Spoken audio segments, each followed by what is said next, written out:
Mulunguishi était la première étape de cette visite des réconforts du gouverneur de province aux sinistrés des pluies diluviennes du 8 mars dernier. Ici, l'autorité provinciale accueillie par l'AT de Cambove, la population, les vénérés chefs coutumiers et les étudiants ainsi que les écoliers, premières victimes de cette catastrophe naturelle.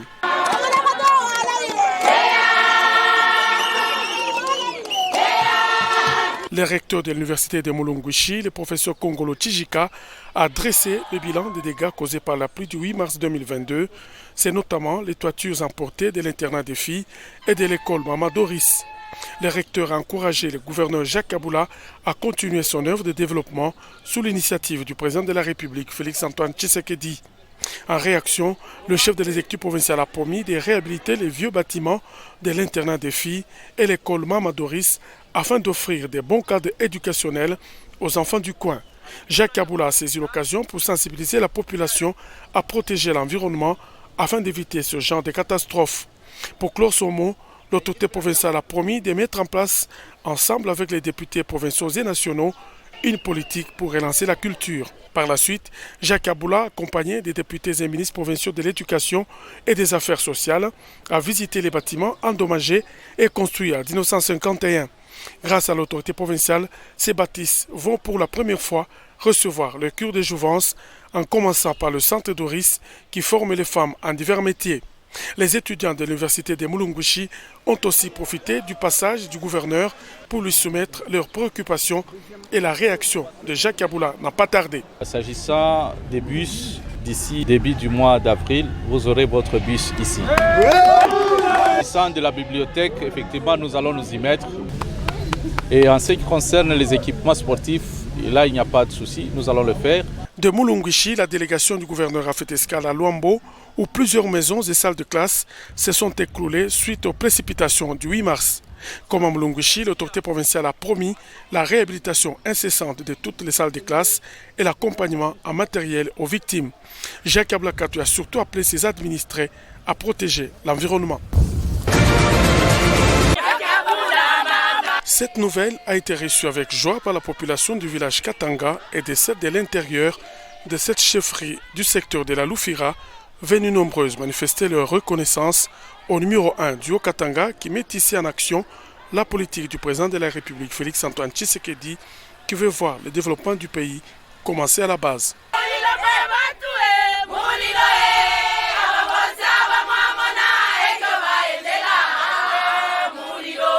En premier lieu, les travaux lancés ce jour par Jacques Kaboula Katoué, qui avait à ses côtés le commissaire provincial en charge du développement rural Enoch Seya, vont consister à stabiliser la chaussée sur plus de 10 km en terre battue à partir du village Bungu Bungu jusqu'au village Katanga avant son asphaltage total, a dit le gouverneur qui s'adressait à la population. C'est une première dans le secteur de la Loufira et cela grâce au gouverneur Jacques Kaboula Katoué. Le gouvernement Kaboula a aussi pris la résolution d'électrifier le secteur de la Loufira. D'ores et déjà, les poteaux sont en train d'être placés pour transporter des câbles électriques. Kila mwaka tutakuwa obligé tuanze kutengeneza ina bia. Donc Mungu atusaidie tutaweka kaburi. Et puis na poto hii ya moto. Tutatosha moto kutoka Luisha kwa kuleta Mwakatanga.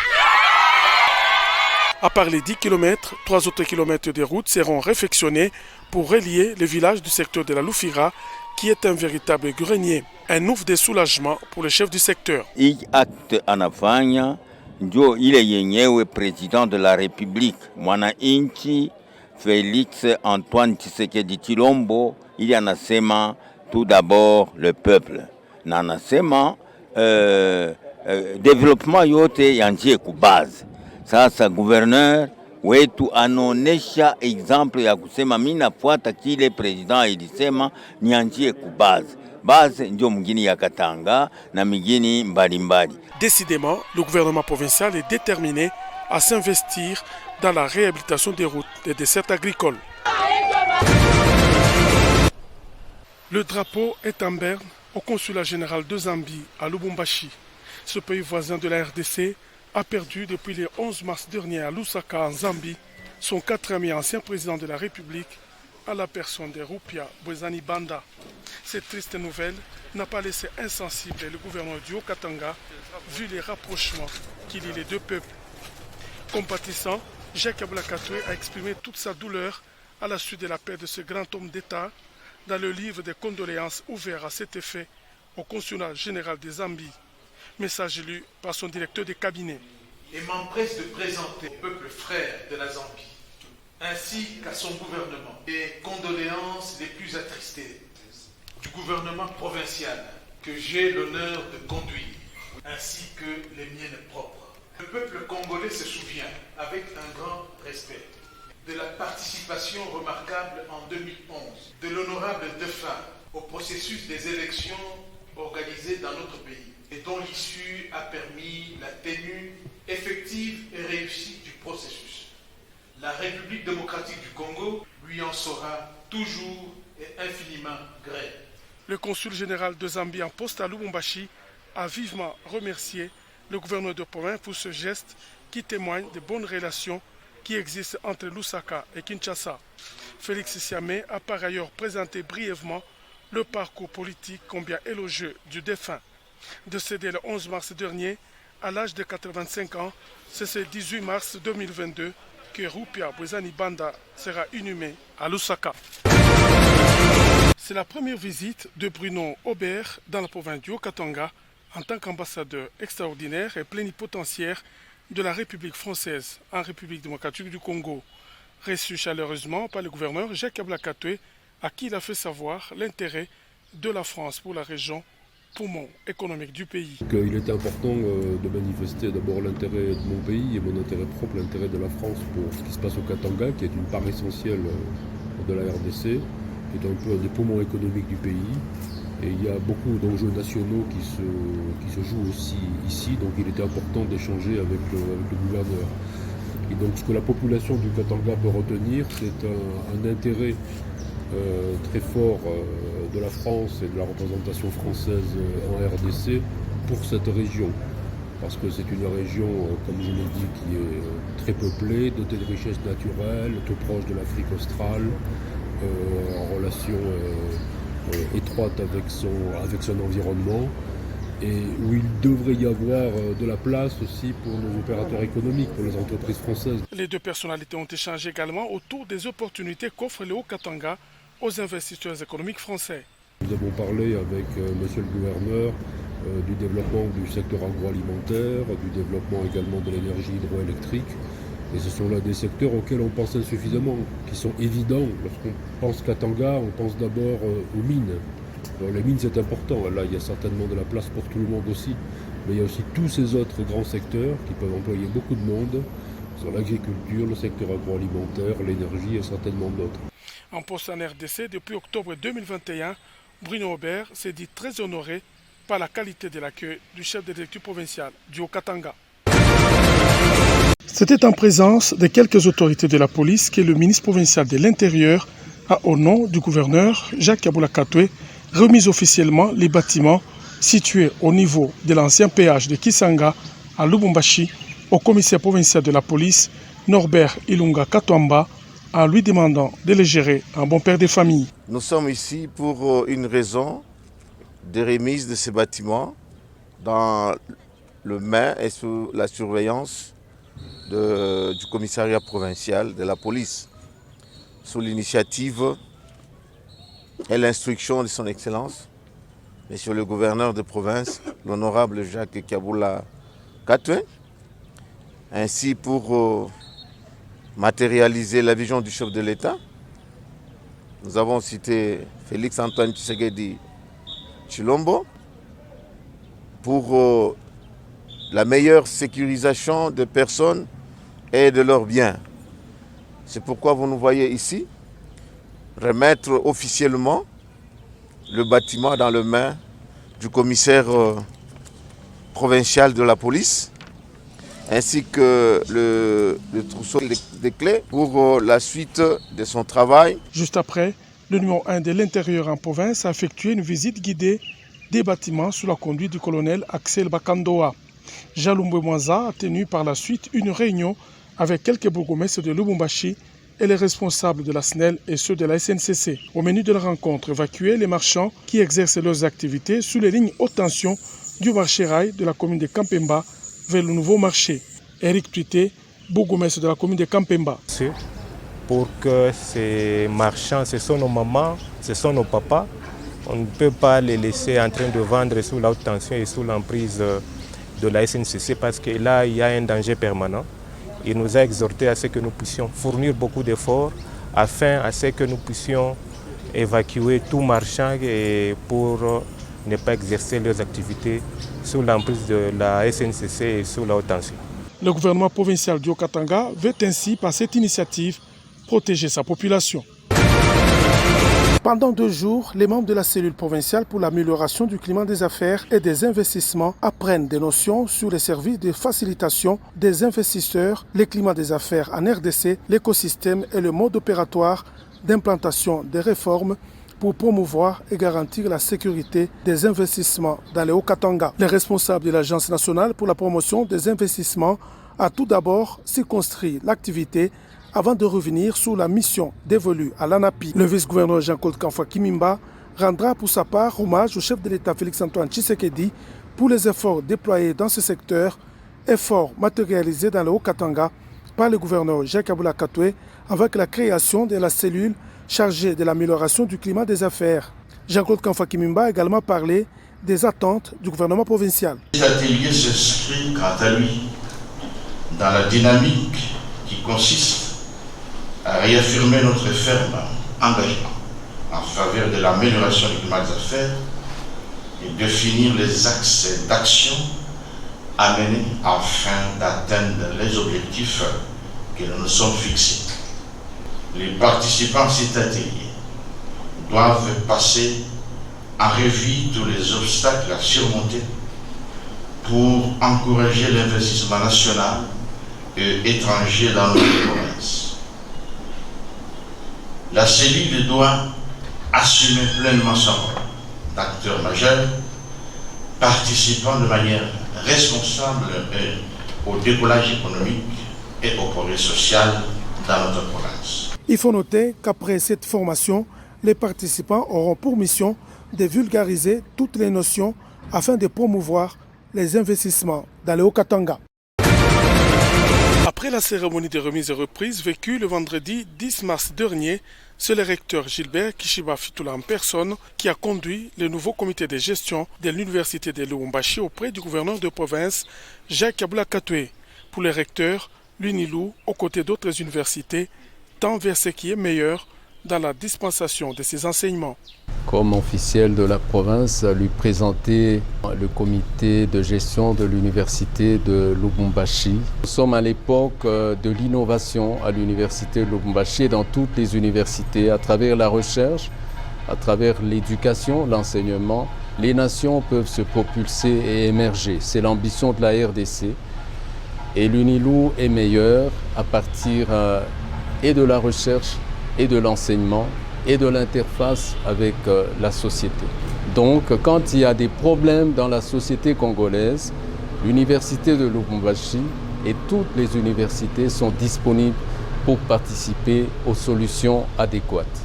Juste après, l'autorité provinciale et le directeur de la Banque centrale du Congo ont ensemble évalué la situation économique et financière de la province du Haut-Katanga. Pour Jérôme Sangwa, autorité monétaire, la monnaie se comporte bien sur les marchés et aucune perturbation n'a été signalée jusque-là dans les échanges.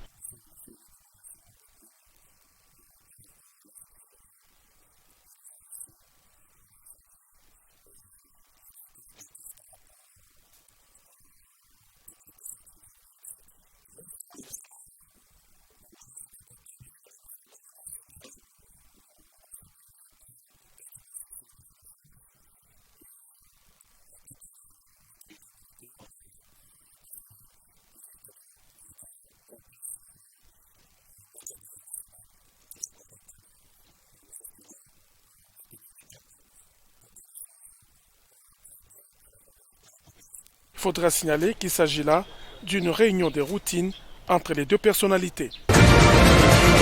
Ces travaux de la 3e session du Conseil des ministres des Transports de la Zambie, de la Namibie et de la RDC ont tourné autour des avantages de l'utilisation du corridor Walvis Bay Ndola Lubumbashi. Dans son mot des bienvenus, le gouverneur du Haut-Katanga, Jacques Yabula Katwe, a déclaré que l'organisation de ces assises à Lubumbashi, porte d'entrée et des sorties de l'Afrique australe, est un avantage pour l'économie de la RDC et du Haut-Katanga et que l'opérationnalisation du corridor Walvis Bay Ndola Lubumbashi est une preuve éloquente de la coopération sous-régionale entre la RDC, la Zambie et la Namibie dans le commerce transfrontalier. C'est ici pour moi le lieu de saluer l'engagement et la détermination de nos chefs d'État. J'ai cité leurs excellences, Félix Antoine Tshisekedi Tshilombo, de la République démocratique du Congo, Hakainde Hichilema, de la République de Zambie, et Hadj Jacob, de la République de Namibie, sans la volonté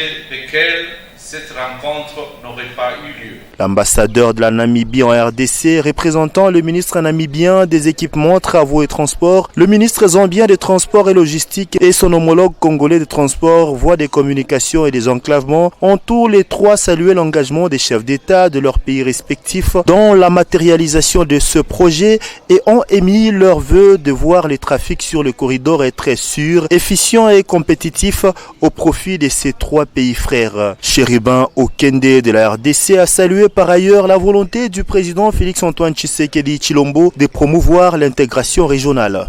Il y a lieu de mettre en exergue notre engagement irréfragable pour mettre en œuvre une politique d'égalité de traitement entre nos États, faciliter le mouvement rapide et sans heurts des personnes et des biens sur l'ensemble de nos territoires respectifs et entreprendre des consultations avec d'autres parties prenantes avant d'effectuer des changements requis de nos lois. Ce Conseil des ministres des Transports s'est clôturé par l'adoption et la signature des recommandations issues des discussions entre les experts de Lusaka, Windhoek et Kinshasa.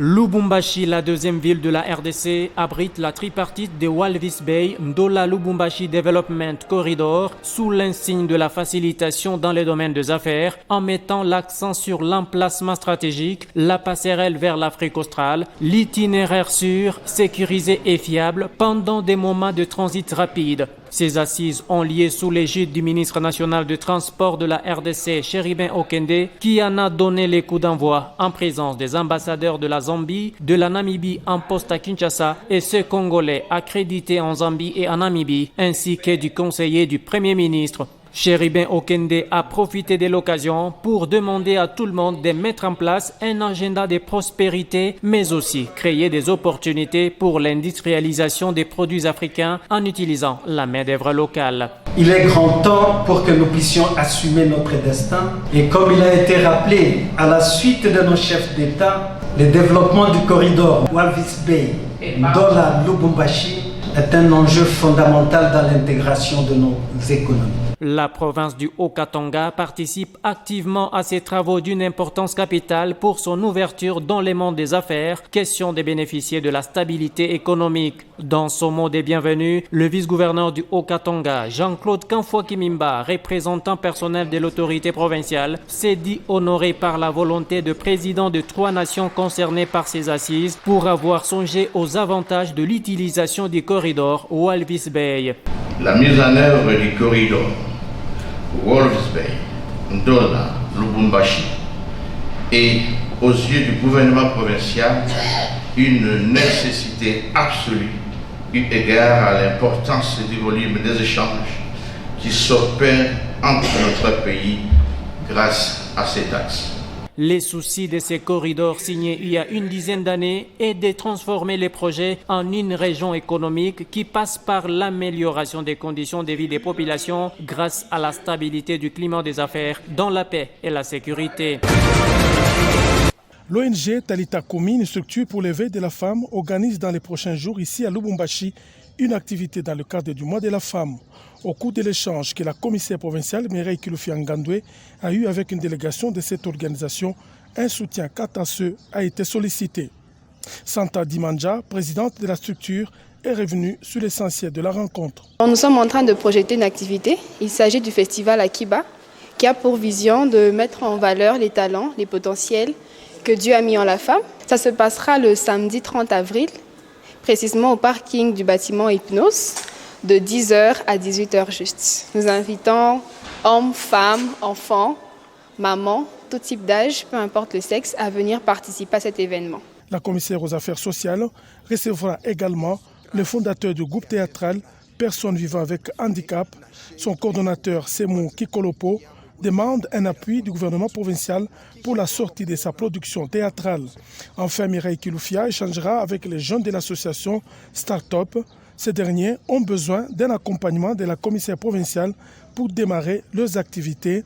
L'objet de cette structure est d'aider les autres à l'autoprise en charge. Nous sommes venus voir la commissaire pour lui exposer notre projet de start-up que nous sommes en train de créer dans le but de subvenir aux besoins des personnes vivant avec handicap comme nous, puisque nous avons constaté que la plupart, même après avoir étudié, sont revenus dans la rue pour quémander. Pendant ce temps, nous avons eu une idée, et c'est cette idée que nous avons voulu partager avec son Excellence. Elle a été réceptive, heureusement.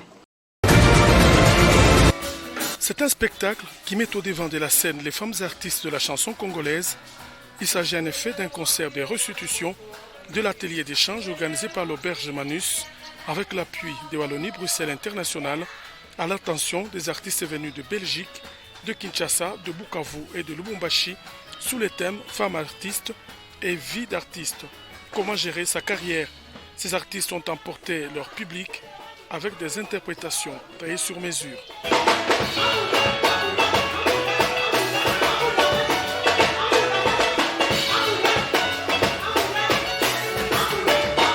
Présente à cette prestation scénique de haute facture, la commissaire provinciale à la culture et aux arts et sa collègue du travail et prévoyance sociale, Immaculée Bagabé de la culture, a salué ces concepts femmes et artistes qui s'inscrivent dans la vision du gouverneur de province Jacques Abouakatoué qui prône le genre dans sa province. C'était avant d'inviter les artistes à s'enregistrer à la division provinciale de la culture et des arts.